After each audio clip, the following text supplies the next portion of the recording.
క్రీస్తునందు ప్రియులారా, మీకు శుభములు వందనములు తెలియజేస్తున్నాను. అనుదిన ధ్యానమునకు స్వాగతం.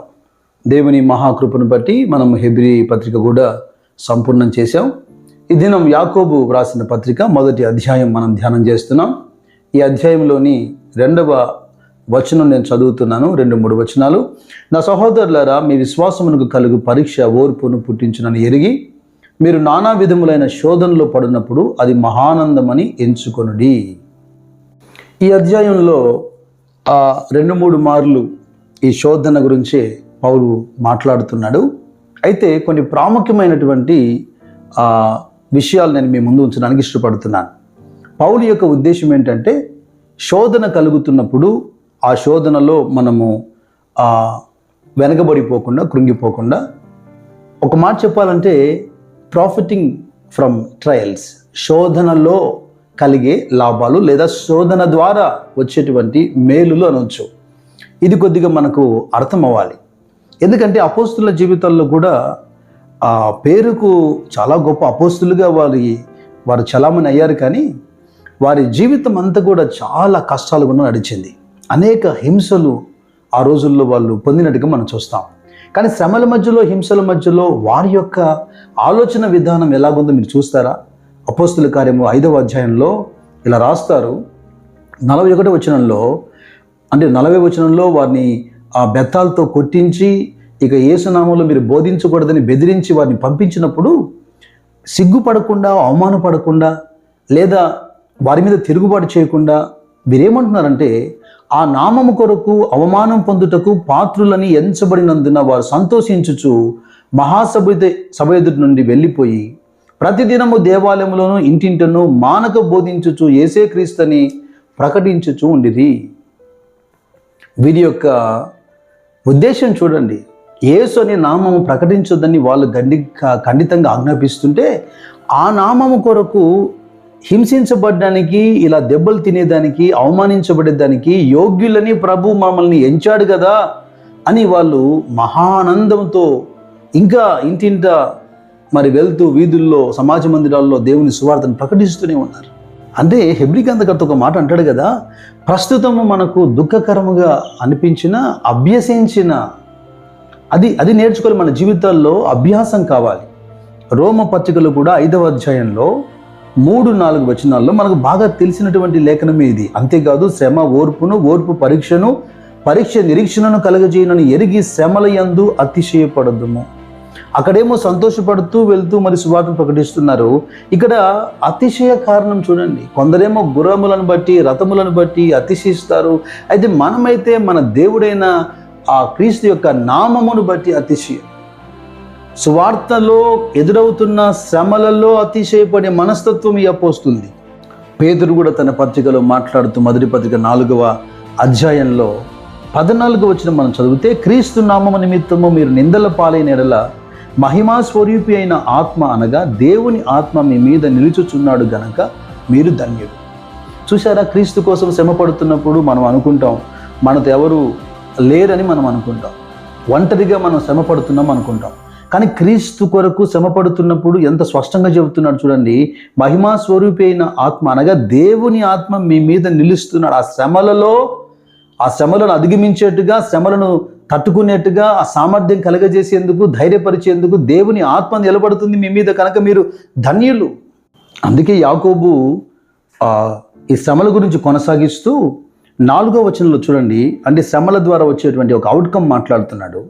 మీరు సంపూర్ణులను, అనునాంగులను, ఏ విషయంలోనూ కొదవలేని వారై ఉండునట్లు ఓర్పు తన క్రియను కొనసాగింపనీయుడి.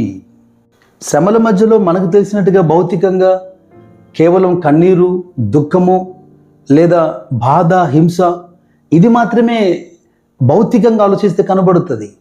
కాదు, ఇది కాదు మన ఎక్స్పీరియన్సెస్. వాటి గురించి ఆలోచించాల్సిన అవసరం లేదు. కానీ ఈ శ్రమల ద్వారా వచ్చేటువంటి ఒక అవుట్కమ్ ఏంటంటే, మనం బాగా ఆలోచిస్తే సంపూర్ణులు అంటున్నాడు. శ్రమల ద్వారా తన కుమారుడైన క్రీస్తును శ్రమల ద్వారా సంపూర్ణునిగా చేయట అది ఆయన చిత్తమని మరొకచోట మనం చూస్తాం కదా. క్రీస్తు కూడా శ్రమపరచబడి విధేయుడై సంపూర్ణుడిగా సంపూర్ణ సిద్ధిని పొందాడని మనం గతంలో ధ్యానం చేశాం కదా.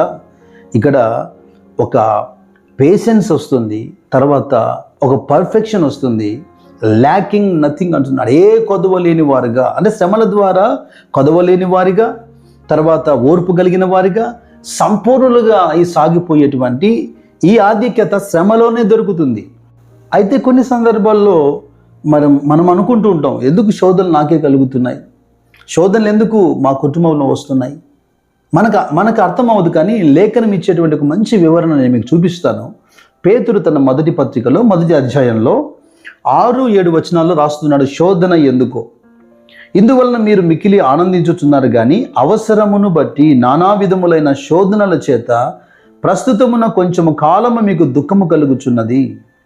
అవసరమును బట్టి అని వీ డోంట్ నో, మనకు తెలియదు.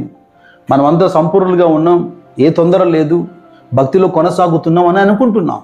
కానీ మనం ఇంకా మార్పు చెందేందుకు దేవుని నేత్రాలతో మనం చూస్తున్నప్పుడు మన విశ్వాసాన్ని ఆ విధంగా పరీక్షకు లోను చేసి ఇంకా ఆత్మీయ ప్రగతిని నడిపించడానికి అవసరమును బట్టి ఆయా సందర్భాల్లో శోధనకు అనుమతి కలుగుతుంది. దానికి బెస్ట్ ఎగ్జాంపుల్ పేతురు జ్ఞాపకం చేస్తున్నాడు. అదేంటి? నశించిపోవు సువర్ణము అగ్ని పరీక్ష వలన శుద్ధపరచబడుచున్నది కదా, దానికంటే అమూల్యమైన మీ విశ్వాసము ఈ శోధనల చేత పరీక్షకు నిలిచినదై యేసుక్రీస్తు ప్రత్యక్షమైనప్పుడు మీకు మెప్పును మహిమయు ఘనతయు కలుగుటకు కారణమగును. దేవునికి స్తోత్రం, హల్లెలూయా.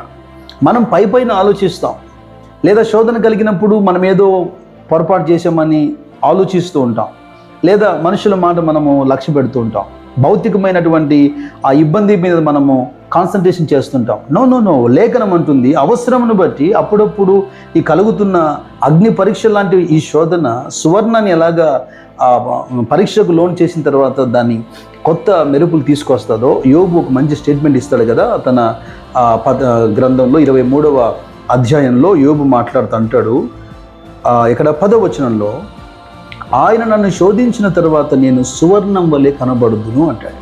బంగారము ఎప్పుడైనా బంగారం అనే పిలువబడుతుంది, కొత్త బంగారమైన బంగారం అని పిలువబడుతుంది, పాత బంగారమైన బంగారం అని పిలువబడుతుంది. అయితే ఆ బంగారములు మట్టి ఉన్నట్టుగా మనకు ఆభరణం చూసినప్పుడు కనపడదు. కానీ దాని అగ్ని పరీక్షకు లోను చేసినప్పుడే దానిలో ఉన్న కాస్త మట్టి అంతా కూడా తొలగిపోయి మరింత శుద్ధ సువర్ణంగా మార్చబడుతుంది.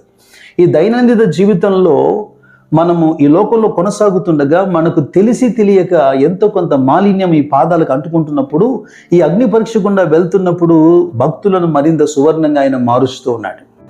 అయితే ఇక్కడ మరొక ప్రమాదం కూడా ఉంది. చాలామందికి తెలియదు, పాపం తెలియకనే మాట్లాడతారు, మేము శోధించబడుతున్నాము, లేదా దేవుడు మమ్మల్ని శోధిస్తున్నారు అని అంటుంటారు, లేదా అపవాది మమ్మల్ని శోధిస్తున్నాడు అని వెంటనే అంటారు. ఏ మనిషి కూడా ముందు ఎదుటివారి మీదనే నెపమేసే ప్రయత్నం చేస్తాడు. ఇది ఏదో తోటలోనే మొదలైంది, మనకు తెలుసు. అందుకే యాకోబు భక్తుడు రాస్తున్న తన పత్రిక మొదటి అధ్యాయంలోనే 12వ వచనం నుంచి చూడండి, శోధన సహించువాడు ధన్యుడు, అతడు శోధనకు నిలిచిన వాడే ప్రభు తన్ను ప్రేమించు వారికి వాగ్దానం చేసిన జీవ కిరీటము పొందును. దేవుడు కీడు విషయమై శోధింపనేరడు, ఆయన ఎవరిని శోధింపడు గనక ఎవడైనాను శోధింపబడినప్పుడు నేను దేవుని చేత శోధింపబడుచున్నానని అనకూడదు. సర్వసాధారణంగా ఇన్ జనరల్ ఒక వ్యక్తి శోధించబడుతున్నాడు అంటే నువ్వు ఒప్పుకోకపోయినా దానికి కారణం బైబిల్ స్పష్టంగా చెబుతుంది.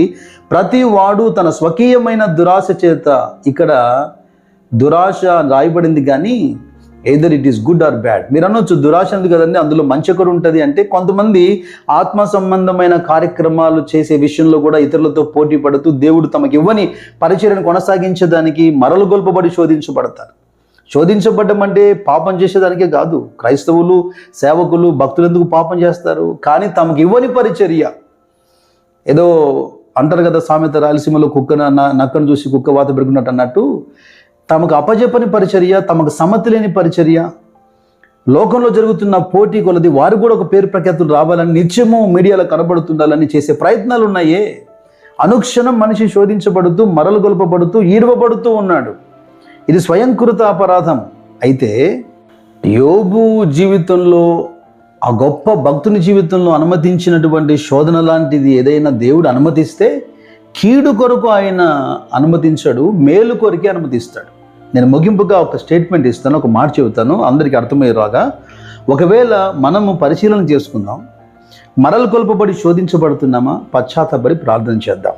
లేదా క్రీస్తు కొరకు శోధింపబడుతున్నామా, లేఖనం చెప్పినట్టుగా కాస్త ఓర్మి కలిగి ఉందాం, మస్టు తొలగిపోయి శుద్ధ సువర్ణంగా మార్చబడతాం. ఇంకా ఆలస్యం ఎందుకు, ప్రార్థన చేద్దాం. పరిశుద్ధుడ జీవం గల దేవా యేసుక్రీస్తు ప్రభువా, నిన్ను స్తుతిస్తూ నిన్ను మహిమపరుస్తున్నాం. నిజంగా యాకోబు పత్రిక మేము ప్రారంభిస్తున్నాం. నాయనా ప్రభువా, మొదటి అధ్యాయంలో మీరు మాతో స్పష్టంగా మాట్లాడుతూ వచ్చారు. నిజంగా శోధన సహించిన వాడు ధన్యుడు అంటున్నారు.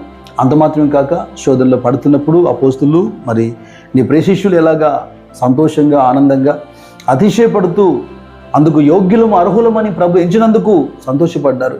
నిజంగా క్రీస్తు కొరకు సువార్త కొరకు అయితే శ్రమ పడుతున్నప్పుడు కాస్త మాకు ఓరిమి అవసరం. ఎందుకంటే మస్టు తొలగిపోయి మేము సువర్ణంగా మార్చబడతాం. లేదా మా సొంత జ్ఞానానికి మేము తావిచ్చి ఎక్కడైనా మరలు గొలుపబడి మేమే శోధించబడుతుంటే ఇదిగో పశ్చాత్తపడుతుండగా మీరు క్షమించమని మరొక మారు ప్రభు కృపగల హస్తాలకు వాక్యం పెట్టిన ప్రతి బిడ్డను అప్పగిస్తూ ఉండగా ఈ శోధన ద్వారా కలిగేటువంటి ప్రతిఫలం పైన మనసు పెట్టి ఓర్మితో ఆ పని కొనసాగించినట్లుగా కృపాభాగ్యం వారికి దయచేయమని వాక్యమును ప్రార్థన స్థిరపరచమని యేసునాథ నామములో ప్రార్థించి వేడుకుంటున్నాను పరలోకపు తండ్రి. Amen, amen.